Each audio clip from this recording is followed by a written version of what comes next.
지난주는 예수님이 대제사장 가야바의 집에서 재판을 받으시는 장면이었습니다.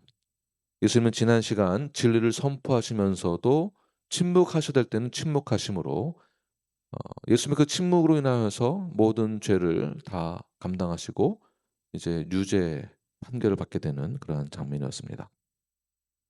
거짓과 정치적인 그런 공격에 있어서도 예수님은 굴하지 않으시고 침묵하심으로 모든 것을 하나님의 뜻 가운데 순종하는 것을 볼 수 있었습니다. 그러나 오늘 본문에 등장하는 베드로를 보게 되면 예수님과는 전혀 다른 반응을 보이는 대조가 되는 장면을 보게 되는데요. 그냥 오늘 본문만 보면은 베드로는 이 배신자 이 생각밖에 들지 않습니다. 그러나 전 구절부터 보게 되면 대조를 통하여서 그다음 장면에 나오는 것까지 연결되어지면 단순히 배신자로 끝나는 것이 아닌 것을 알 수가 있습니다. 세 번을 부인하는 장면이 오늘 본문의 말씀이죠. 저는 어릴 때부터 이런 베드로의 이 모습을 보고 '나는 베드로처럼 절대 그렇게 하지 말아야지.' 어릴 때부터 그랬습니다. '어떻게 저렇게 배신할 수가 있을까?' 예수님의 수제자라고 말하면서도 '어떻게 그럴 수 있을까?' 배신자는 하여튼 요런 마음이 굉장히 컸습니다. 그러면서 저는 배신자가 아니라고 생각했었거든요. '나는 베드로 같은 그런 사람은 아니야. 적어도.' 그러나 오늘 과연 어 '나는 베드로가 아닌가.' 이러한 적용을 한번 해 보면 좋겠습니다. 여러분들도 나를 배신하는 사람들 싫으시죠? 네. 싫습니다. 네. 그 배신하는 자가 바로 나였다라는 것을 오늘 본문에서 어 다 깨닫기를 원합니다. 69절 말씀을 함께 읽겠습니다. 시작. 베드로가 바깥 뜰에 앉았더니 한 여종이 나와 이르되 너도 갈릴리 사람 예수와 함께 있었도다 하거늘. 자, 베드로가 바깥 뜰에 앉았다라는 것은 재판이 열리고 있었던 가야바의 집 앞과 뒷뜰 사이에 있는 공간입니다. 그래서 이 뜰 안에 들어가면 재판하는 모습을 눈앞에 가까이 볼 수 있는 곳이죠. 그래서 들을 수도 있고 볼 수 있는 아주 가까운 곳에 있습니다. 어쨌든 베드로 입장에서는 예수님의 심판에 유죄 판결이 나면 본인도 어떤 문제를 직면하게 될 것을 예상을 하고 거리를 두는 것이죠. 그러면서도 아예 참여를 안 한 것은 아니지만 네, 한 달이 걸쳐서 걸쳐 놓고 있었던 것을 볼 수가 있습니다. 베드로가 만약에 붙잡히게 되면 베드로 동일한 그러한 판결을 받을 것을 예상하고 적당한 거리, 그러니까 합리적인 거리를 두고 있었던 것이죠. 적당한 거리를 두고 합리적인 거리를 두었다라는 것. 자, 그러나 이것 역시 베드로의 용기가 있었다는 것을 볼 수 있습니다. 아예 도망간 것이 아니라 그래도 안뜰까지 들어갔다는 것이죠. 예. 그 안까지. 그러니까 한 달이 걸치고 있었다 또는 적당하고 합리적인 거리를 두고 있었다. 우리 모두가 이러한 합리적인 거리, 적당한 거리를 두고 있지는 않은가요? 어떤 사역을 놓고 또는 어떠한 교회에 에 비전과 목표를 놓고 하는 그러한 사역 가운데에 적당한 거리, 합리적인 거리를 놓고 또는 교회 안에서의 형제와 자매와의 관계마저도 합리적인 거리, 적당한 거리를 놓고 자, 이것은 주님과의 수직적인 관계에 있어서 적당한 거리, 합리적인 거리를 내가 두고 있기 때문에 수평적으로도 그렇게 나타나는 것이죠. 그러니까 우리는 모든 것을 주님께 다 드리겠다라고 말하면서도 수평적으로는 적당하고 합리적인 거리를 여전히 두고 있습니다. 자, 이것도 잘했다고는 볼 수 있습니다. 그것이 죄다라고는 할 수는 없지만 그러나 여전히 우리 안에는 적당하고 합리적인 거리를 두는 것이 있다라는 것이죠. 여러분들도 그러시죠?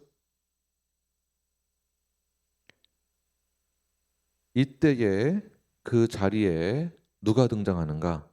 여자, 종, 하인, 여종이 등장하게 됩니다. 그 당시에 여종이란 그 당시 최고 신분이 낮은 그룹에 속해 있는 사람을 말하는 것이죠. 가장 신분이 낮은 자. 사회적으로도 가장 신분이 낮은 자. 69절 후반 보게 되면 한 여종이 나와 이르되 너도 갈릴리 사람 예수와 함께 있었도다 하거늘. 그러니까 적당한 거리에 두고 있는 합리적인 거리를 두고 있는 베드로에게 나아가서 야, 너도 적당한 거리에 있어야 될 사람이 아닌 예수님과 함께 있었던 사람 아니야? 갈릴리 사람 아니야? 너의 말투가 그러한데? 라는 식으로 이렇게 질문했을 때 이것은 어떠한 직설적인 그리고 죄를 지적하는 것도 아닌 아주 가벼운 정도의 그런 말에도 여종의 말에도 이 베드로의 반응이 완전히 바뀌는 것을 볼 수가 있습니다. 그러니까 예수님께서는 하나님께서는 최고의 신분이 낮은 여종을 통해서도 하나님은 일을 하시고 그 여정을 통해서도 우리를 깨닫게 하시는 것도 있는 것이죠. 이때 최고의 제자 베드로가 무너지게 됩니다. 최고로 낮은 여정을 통해서 최고의 제자 베드로가 무너지게 된다. 예수님께서는 대제사장들 앞에서도 침묵으로 하나님의 순종의 말씀대로 따르는 것을 볼 수가 있는데 베드로는 그 진리를 부인하면서 맹세하는 대조적인 장면이 비춰지면서 70절 말씀 보게 되면 시작. 베드로가 모든 사람 앞에서 부인하여 이르되 나는 내가 무슨 말을 하는지 알지 못하겠노라 하며. 여종의 질문은 생명을 위협할 정도의 수준이 아니었는데 그러나 베드로는 그 말에도 쉽게 반응하는 것을 볼 수 있습니다. 자, 그것은 단순한 회피가 아니라 예수님을 공개적으로 부인하는 것으로 넘어가게 되죠. 나는 너가 무슨 말하는지 모르겠다.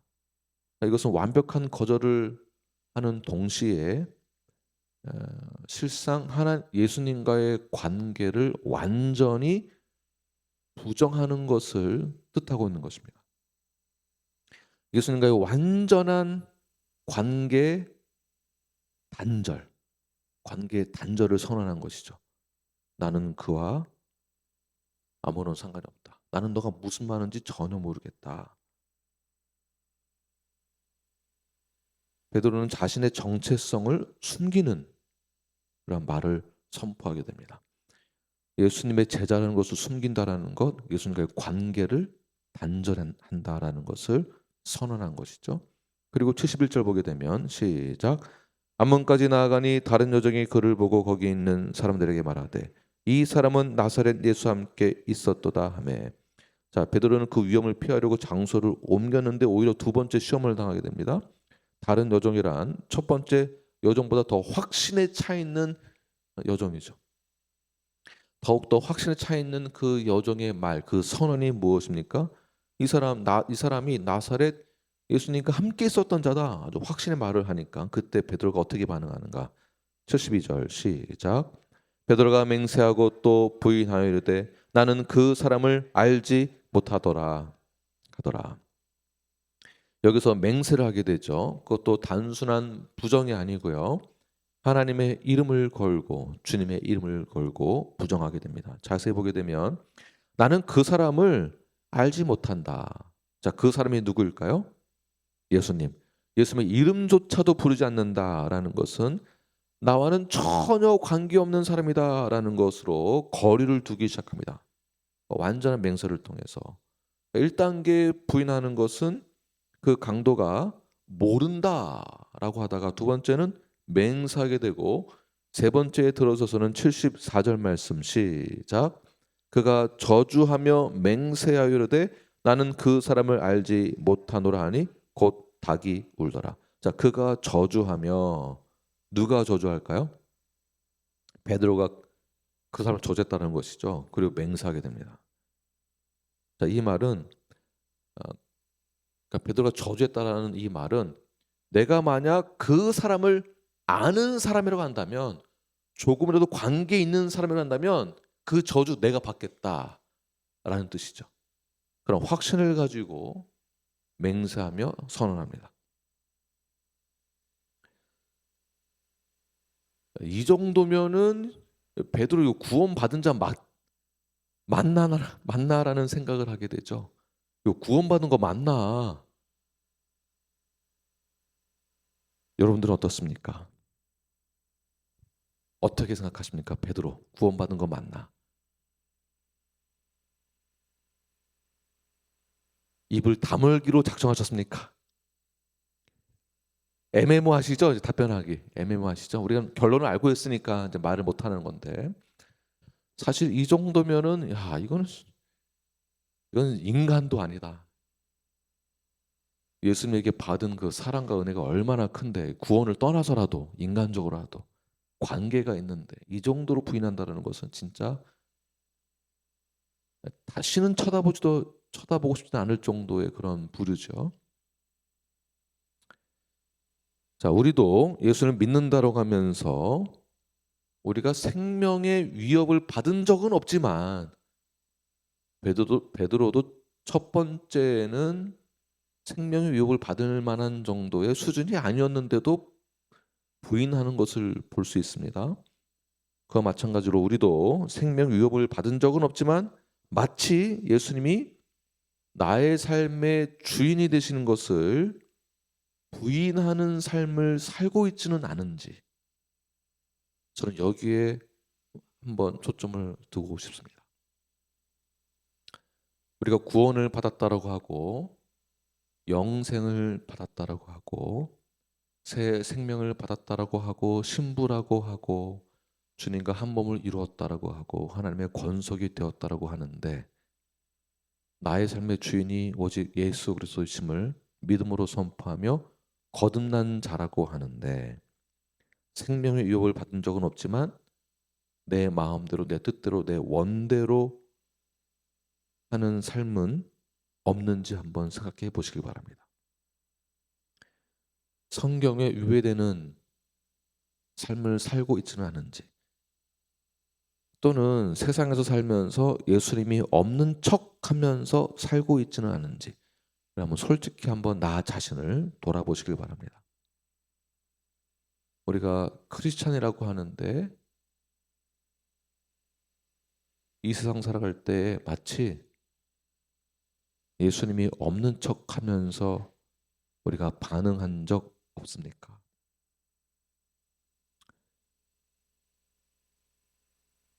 하나님은 내가 죄를 짓는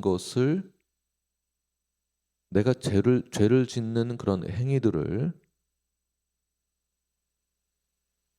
다 보고 계신다라는 것은 알고는 있는데 마치 전혀 모르실 거다라는 잠재적 의식을 가지고 내 마음대로 이기적으로 거만함으로 자만함으로 살아가고 있지는 않은지 한번 살펴보시기를 바랍니다.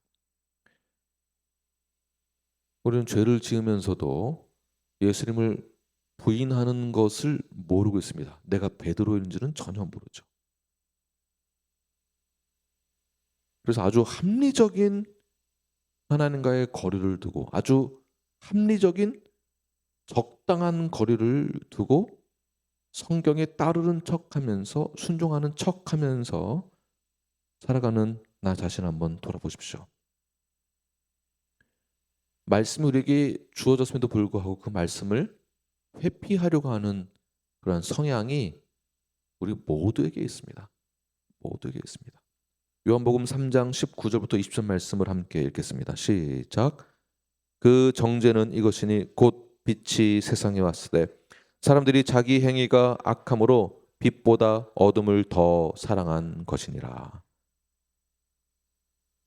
빛을 미워하며 빛으로 오지 아니하나니 이는 그 행위가 드러날까 하며. 네. 사실 우리가 악한 죄성을 가지고 있고 하나님의 존재도 알고 있지만 이 악한 죄성이 얼마나 무섭냐 하면 빛이 임하는데도 말씀이 임하는데도 진리가 무엇인지 알매도 불구하고 의도적으로 회피하는 성향이 있다라는 것입니다. 이것이 인간의 죄성입니다. 그러니까 인간을 깊이 들여다보면 아무리 도덕적으로 윤리적으로 어 완전하다고 말할 수도 없지만 완전하다고 말하는 그런 생각을 하는 분들을 보면 정말 자기 자신을 너무 모르는 거예요. 존 칼빈의 기독교 강요에 보게 되면 "인간의 마음은 우상 공장이다. 하나님이 아닌 것을 끊임없이 만들어 섬긴다."라고 말을 하고 있습니다. 마틴 루터도 "죄는 단지 도덕적 실패가 아니라 인간이 자기 자신을 하나님으로 삼는 상태이다." 도덕적인 실패가 이건 죄도 아니다. 더 큰 문제가 있는데 나 자신이 우상화되는 것, 하나님화시키는 것, 신격화시키는 것. 쪼끔만 잘한다고 칭찬해 주면, 뭔가 쪼끔만 우월감이 들면, 뭔가 쪼끔만 권력을 잡으면, 뭔가 쪼끔 완장만 차면 에 우리 다 그런 게 있습니다.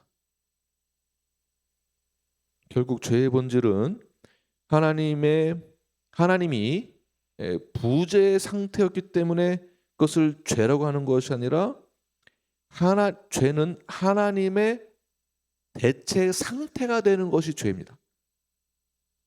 그러니까 내가 하나님이 되려고 하는 것, 내가 그 자리에 서려고 하는 것, 내 마음 안에 중심에 나의 가치와 나의 세계관에 그 중심에 예수 그리스도가 앉아 계신 것이 아니라 내가 앉아 있는 것이 하나님을 대체하려고 하는 것이 죄다.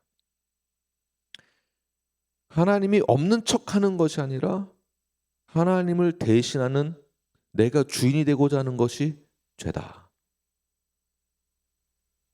자, 그래서 예수님을 모른 척하는 것, 이것은 단순한 부인이었다라고 보기보다는 예수님의 존재 자체, 주권 자체를 도둑질한 것이라고 보는 것입니다. 그러니까 베드로의 상태를. 단순한 부인이 아니야. 겁먹어서가 아니에요. 주님의 그 주권을 도둑질한 상태라고 보는 것입니다.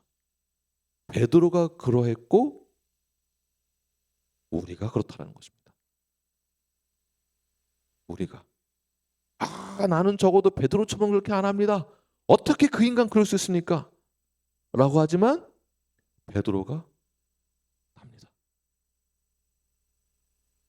여기까지 이해가 되시는지 옆 사람 보시면서 당신이 베드로입니다. 선언하십시오. 네. 그리고 옆 사람 보시면서 같이 보시면서 네, 내가 베드로입니다. 이렇게 하십시오. 네, 저도 베드로와 다를 것이 없습니다. 저도 이 자리에 서 있지만 저라고 빠져나갈 구멍 단 하나도 없습니다. 이런 부분에 있어서는 완벽한 죄인입니다. 죄인. 자, 그렇다면 이러한 죄인, 이러한 베드로 과연 구원을 상실하는 것인가? 여전히 저도 제가 저를 보면 어쩔 땐 잘하다가도 뒤돌아서면 내 안에 내가 얼마나 가득한지, 내가 내 삶의 주인 된 삶을 사려고 하는 그 의지와 그 열정이 얼마나 많은지 저도 똑같습니다. 저만 그러겠습니까? 우리 다 똑같습니다. 이것을 발견할 때마다 성령님이 내 마음 가운데 그런 채찍질을 하시는데 얼마나 그 찔림이 강하게 오겠습니까? 그럼 나는 구원을 잃어버린 것인가? 이런 고민을, 난 지옥 가나? 이런 고민을 어떻게 안 할 수가 있겠습니까? 그렇다고 해서 구원을 잃어버린 것일까요? 그렇지 않습니다. 우리도 때로는 내가 주인 된 삶을 살아가는데 그럼 나도 구원을 상실하는 것이라고 봐야 되는가? 그렇지 않습니다. 베드로가 예수님을 3번 부인하면서 심지어 저주하면서 맹세하여도 과연 베드로가 구원을 상실하지 않은 것인가? 네, 상실하지 않았습니다. 그 이유가 있습니다. 그 이유를 잘 들으십시오. 이것을 신학적으로 어렵게 설명 안 합니다. 그냥 잘 들으시면 됩니다. 다시 옆 사람 보시면서 당신은 구원을 상실하지 않았습니다. 다시 한 번만. 네. 네. 그 이유가 무엇이냐 하면 예수님은 이미 베드로가 3번 부인할 것을 아시고 그리고 기도해 주시는 장면이 나옵니다. 누가복음 22장 31절 32절 시작. 시몬아 시몬아 보라 사탄이 너희를 밀가부르듯 하려고 요구하였으나 그러나 내가 너를 위하여 내 믿음이 떨어지지 않기를 기도하였노니 너는 돌이킨 후에 내 형제를 굳게 하라. 너는 돌이킨 후에. 언제요? 예수님이 기도했을 때. 예수님이 그를 위해서 기도했을 때. 어떠한 기도였을까요? 사탄은 계속 우리를 넘어뜨리려고 공격을 하고 그리고 하나님께 고소합니다. 이 인간은 보세요. 뭐 울면서 기도하고 주일날 한 번도 안 빠지고 새벽 예배도 나오고 제자론도 받고 겉으로는 다 그렇게 하는데 뒤에서는 "저 다 가짜예요, 가짜." 이렇게 다 고소한다라는 거예요. 그러나 예수님이 우리를 위해서 어떻게 하신다고요? 중보하시는 거예요. 돌이킬 수 있도록. 예수님은 베드로의 부인을 미리 아시고 기도하신다. 베드로가 잠깐 흔들렸지만 그러니까 이런 3번의 부인을 믿음이 잠깐 흔들린 걸로 보는 겁니다. 목사님 어떻게 그럴 수 있어요? 아이고 이 정도면 완전히 배신 이건 지옥 가야지."라고 하지만 우리도 동일한 상태인 것이고요.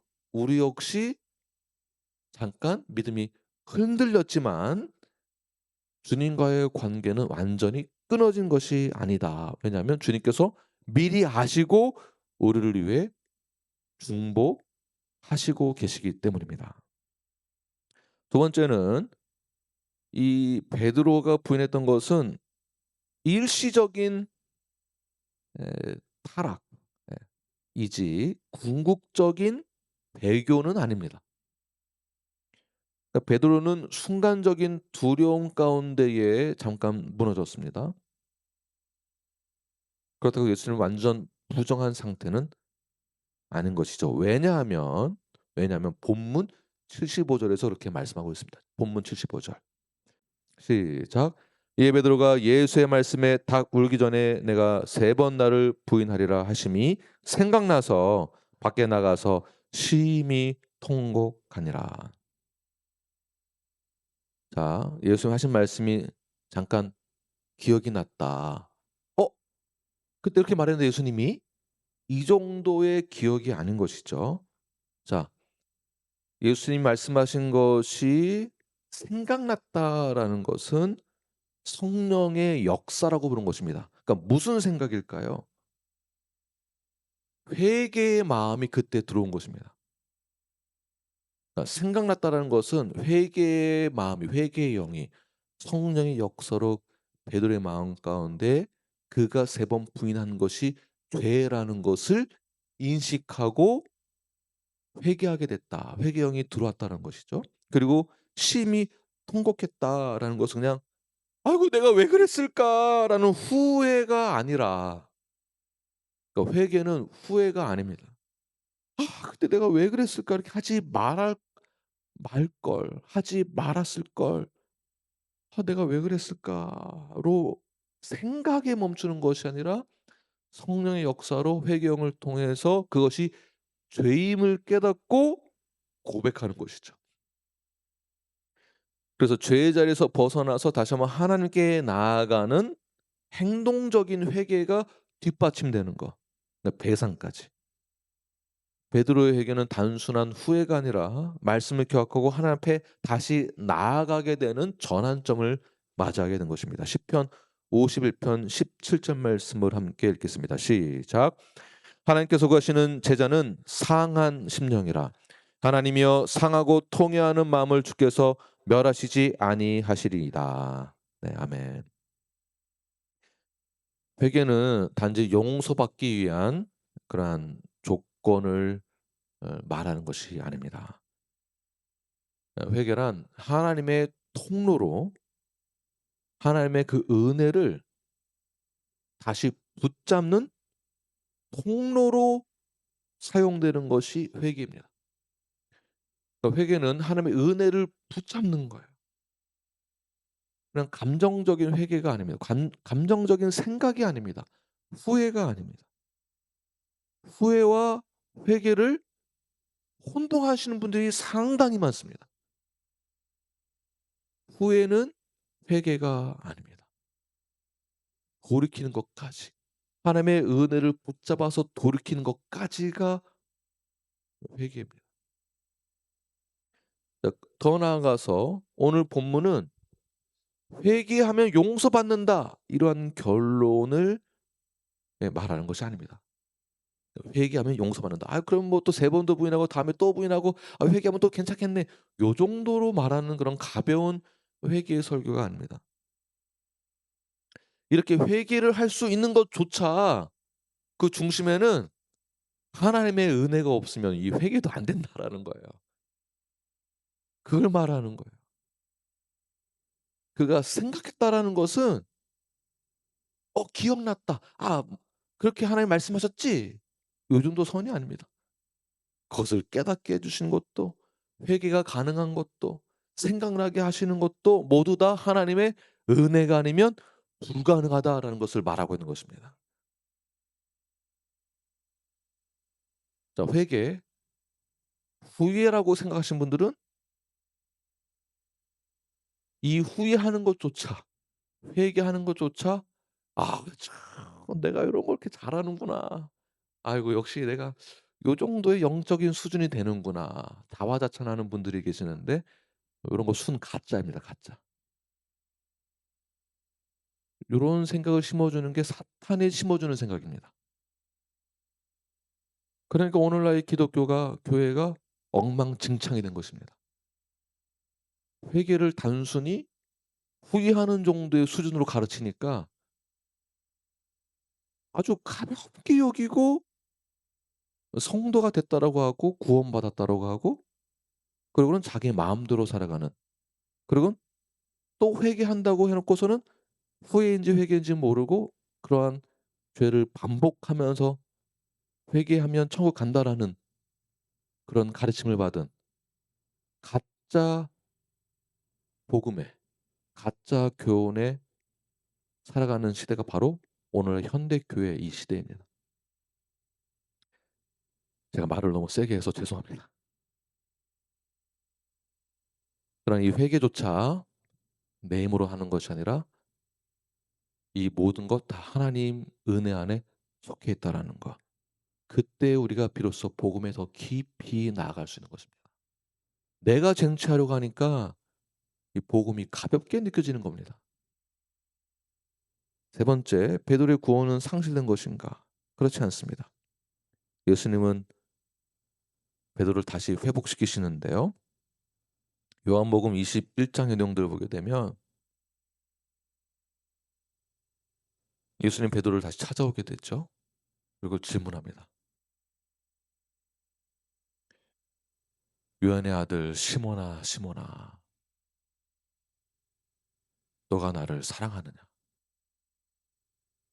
요 질문 몇 번 하죠? 세 번 합니다. 세 번.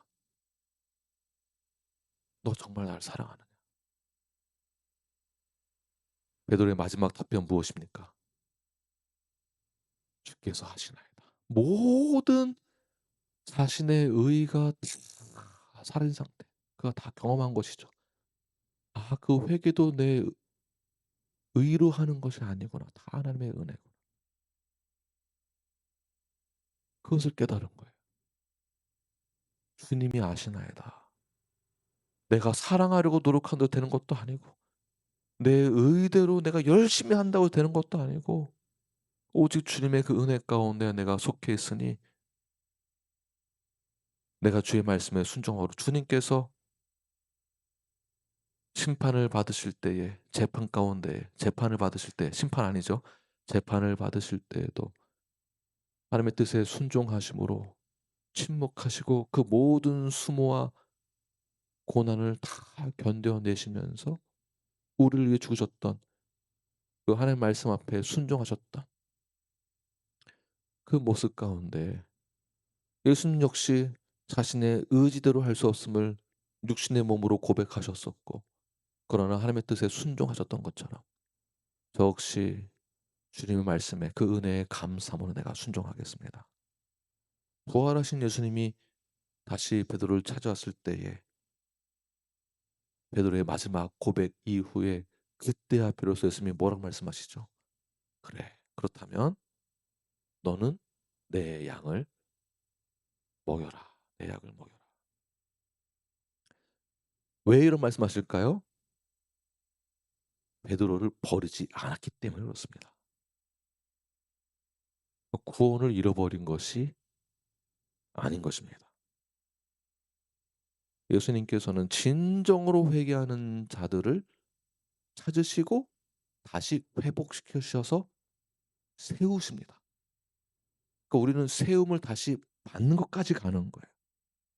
따라서 베드로의 부인은 구원을 잃었다라는 증거, 너희들도 다시는 배신하지 말아라 이러한 차원에서의 오늘 본문의 내용이 아니라 오히려 은혜로만 구원이 유지될 수 있다라는 강력한 메시지가 오늘 본문 안에 있다라는 것입니다. 자, 그렇다면 제자가 된다라는 것, 구원받은 자가 되었다라는 것, 구원 그 이후의 삶을 산다라는 것, 건강한 성도로서의 삶을 산다라는 것은 무엇일까요? 내 의지로만은 살 수 없다라는 것. 베드로는 내가 죽을지언정 주를 부인하지 않겠습니다라고 그렇게 단언하였지만 3번이나 부인한 베드로를 보십시오. 우리도 그러한 결단을 내리지 않습니까?